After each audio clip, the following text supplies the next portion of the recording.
অনূর্ধ্ব-19 Asia কাপে পরপর 2বার champion হয় বাংলাদেশ। এবার হ্যাট্রিক শিরোপা জয়ের লক্ষ্য নিয়ে মহাদেশীয় এই টুর্নামেন্টে খেলতে যায় যুবা টাইগাররা।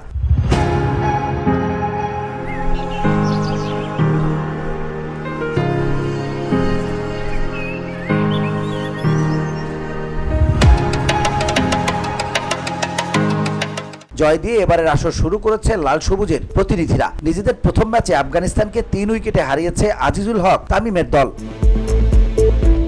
শনিবার দুবাইয়ের আইসিসি একাডেমি মাঠে টস জিতে আগে ব্যাট করার সিদ্ধান্ত নেয় আফগানরা। ফয়সাল শিনজাদার সেঞ্চুরিতে নির্ধারিত 50 ওভারে 7 উইকেট হারিয়ে 283 রান সংগ্রহ করে আফগানিস্তান।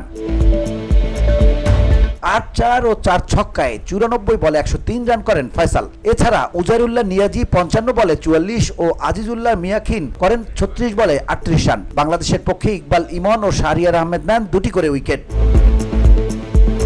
284 রানের টার্গেটে ব্যাট করতে নেমে বাংলাদেশকে উড়ন্ত শুরু এনে দেন 2 ওপেনার জাওয়াদ আবরার ও রিফাত বেগ।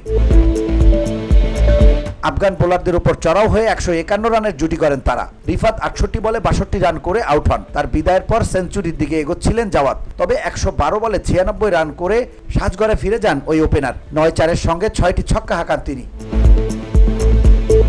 এরপর কালাম সিদ্দিকের সঙ্গে রানের চাকা সচল রাখেন অধিনায়ক আজিজুল তামিম। 66 রানের জুটি করেন তারা। তাদের ব্যাটেই জয়ের ভিত পায় Bangladesh. VOD Bangla news desk.